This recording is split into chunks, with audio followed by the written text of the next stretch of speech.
शिवराज भूषण प्रकरण एक मी जिजा भाग 20. लेखक कविभूषण. सादरीकरण डॉक्टर भूषण शांतबाग. मी जिजा. असे अनेक वीर असतात ज्यांची नावं राहत नाहीत. असे अनेक वीर असतात ज्यांच्या बलिदानानं जरी त्यांचं राष्ट्र सुरक्षित राहतं तरी सुद्धा त्यांचं कुटुंब उघड्यावर येतं. राष्ट्राला अशा लोकांचं मान असलंच पाहिजे. लढणाऱ्या सैनिकाला जर घरदाराची काळजी मागं खेचत राहील तर तो प्राणपणानं लढेल कसं? जर त्याला हे माहीत असेल की माझ्या मागं माझी मुलं बाळं भुकेली राहणार नाही, त्यांच्या अन्न पाण्याची सोय होईल, त्यांना सुरक्षा मिळेल, तर असा सैनिक तुमच्यासाठी वाटेल ते करायला तयार होईल. राजांना म्हणूनच मी भरीला घातलं होतं. जे सैनिक लढाईत कामी येतील त्यांच्या विधवांना मुला लेकरांना सांभाळण्याची जबाबदारी राज्याची होती. त्यांची सुरक्षा घरातल्यांच्या सुरक्षेपेक्षाही प्रसंगी जास्त महत्वाची आम्ही मानत होतो. आमच्या उद्याच्या फौजा याच मुलांमधून तयार होणार होत्या. उद्या हीच मुलं स्वराज्य सांभाळणार होती. त्यासाठी आज त्यांची देखभाल गरजेची होती. आज लावलेलं रोपटं काही वर्षांनीच फळं देतं, पण निगा आजपासूनच राखावी लागते. जितके सैनिक मारले जात त्या प्रत्येकाच्या विधवेला आई बापाला काहीतरी निर्वाहाचं साधन देणं गरजेचं असेल. बहुतेकांची इच्छा थोड्याफार जमिनीची असायची, तेवढी मिळाली तर ते संतुष्ट असत. कष्ट करायची त्यांची तयारी होती. कोणीही असं म्हणत नसे की माझा मुलगा स्वराज्यासाठी गेला तर मला बसून खायला द्या. पण ज्यांच्याकडे काहीच साधन नसे त्याला ते दिलं जाईल. मारल्या गेल्या सैनिकाच्या विधवेला निम्म वेतन तिच्या हयातीपर्यंत मिळेल. बैलजोडी इतर साधनं सरकारातून दिली जातात. जो कायदा लढावा ना तोच शेतकऱ्यांना. कसायची तयारी असेल त्याला जमीन, बैलजोडी नसेल तर बैलजोडी, जोत नसेल तर जोत, इतर काही हवं असेल तर ते सुद्धा. सरकारातून सर्व मदत देत असू पुढे 2-5 वर्षात जमेल तसा ऐवज उगवून घेतला जाईल. यात प्रमुख फायदे दोन. एक म्हणजे माणूस रिकामा बसून राहत नसे. दुसरं आणखी महत्वाचं म्हणजे सावकारांच्या व्याजाच्या चक्रात भरडून निघत नसे. नाही तर काम करणार हे आणि खाणार सावकार. माजी प्रभू कामी आल्याची बातमी आल्यावर मला पहिली आठवण झाली दीपाबाईंची. त्यांच्या वाड्यावर जाऊन सांत्वन करणं आवश्यक होतं. शिवबाला हे सांगायची गरज नव्हती.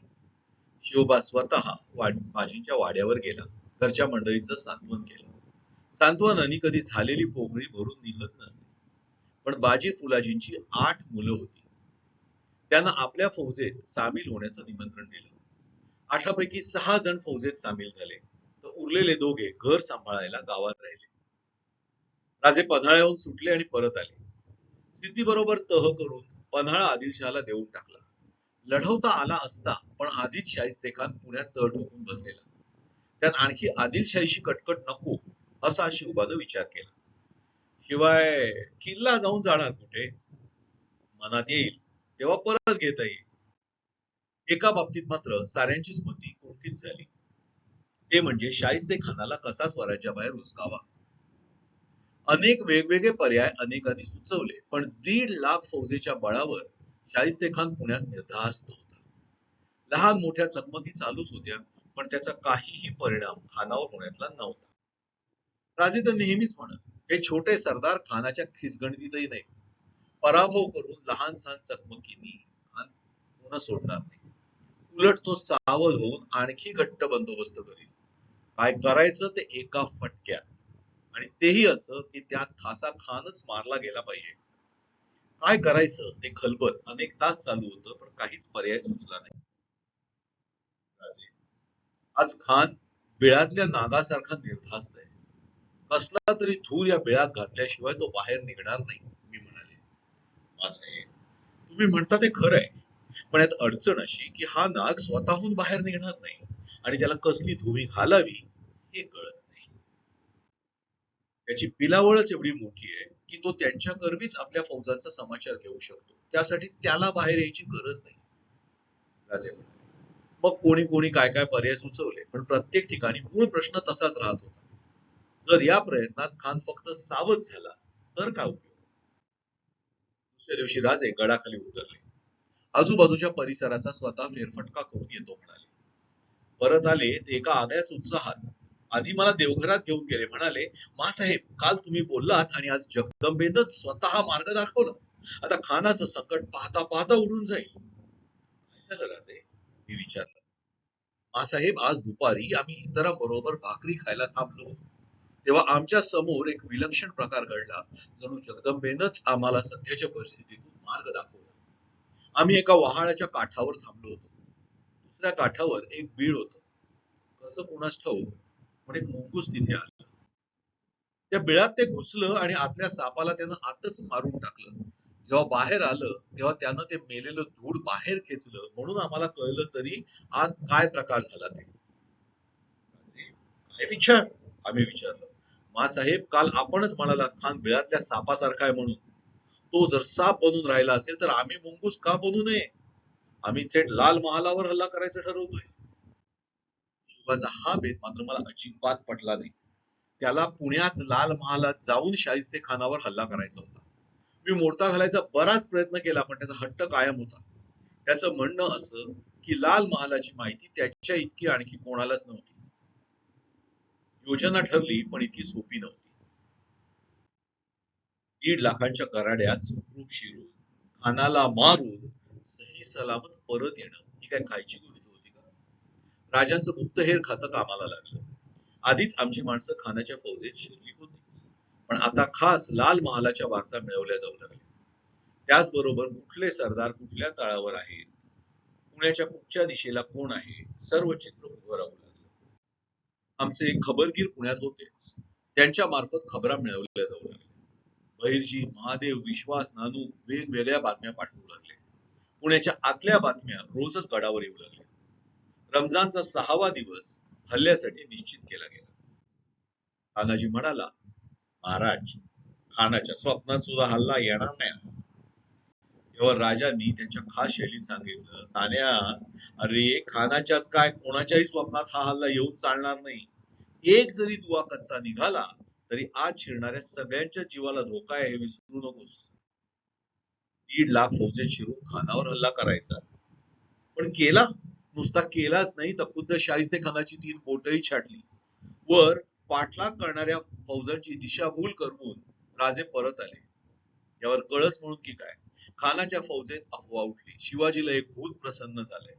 तो पाहिजे तेव्हा पाहिजे तिथे प्रकट होतो आणि पाहिजे तेव्हा गुप्त होतो. पुन्हा येईल तेव्हा खान साहेबांचं डोकंच कापून घेईल. या अफवेमुळे खान आणखीच घाबरला आणि वेगानं माघारी फिरला. 2 वर्ष अधिक तो पुण्यात होता. एवढ्या दिवसात नाही म्हणायला एक चाकणचा भुईकोट तेवढा त्याला जिंकता आला होता. तो सुद्धा जिंकायला त्यानं पुरे 56 दिवस घेतले होते. रसद संपली म्हणून, नाहीतर तोही मिळाला नसता. या सर्व लढायांच्या नंतर राजाचा दबदबा आणखीच वाढला. इथे आदिलशहाचा असा समज झाला की सिद्दी जौहरनं राजांकडून लाच खाल्ली. त्याची आता सिद्धीवर गैरमर्जी झाली. राजांना खरं तर सिद्धीच्या लढाऊ कौशल्याबद्दल आदर वाटत होता. त्यांना सिद्धी आपल्याकडे आला तर हवाच होता, पण आदिलशहानं हे होऊ दिलं नाही. आपल्या मर्जीतून उतरलेल्या सिद्धीला त्यानं विष देऊन मारलं. अगदी राजांना सुद्धा सिद्धीच्या अशा मृत्यूबद्दल वाईटच वाटलं. पण या प्रकारात एक गोष्ट परत एकदा साफ झाली, ती म्हणजे बादशाह त्याच्या सरदारांशी कसाही कधीही वागणार होता.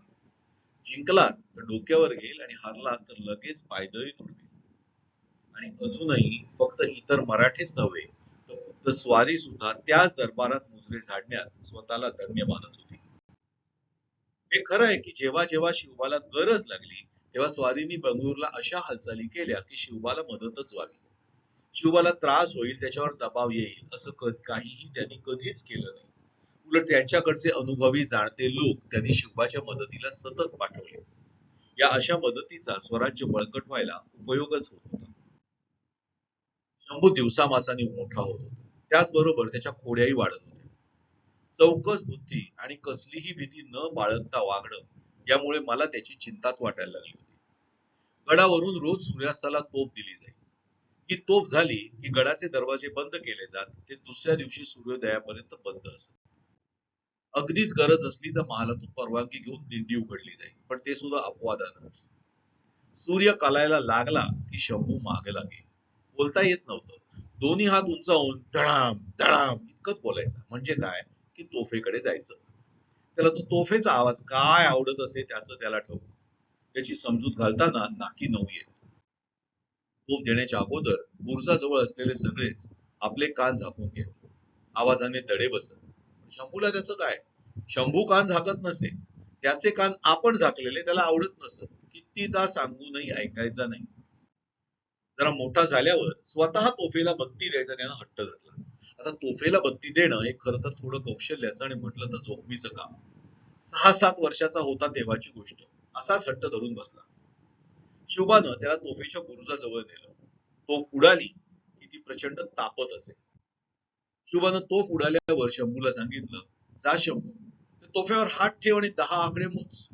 ठेवलास तर उद्या तुला तोफ उडवायला देऊ. शंभू गेला आणि त्याने तोफेवर हात ठेवला. हात ठेवल्यावर त्याला जाणवलं की तोफ खूप गरम आहे.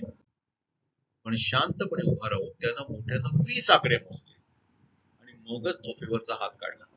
हात पळून निघाला होता, पण शंभूनं तो काढला नव्हता. त्याच्या मनाच्या खंबीरपणाची ती साक्ष होती.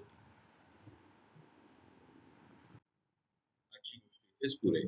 पुढची गोष्ट पुढील भागात. भेटूया. धन्यवाद.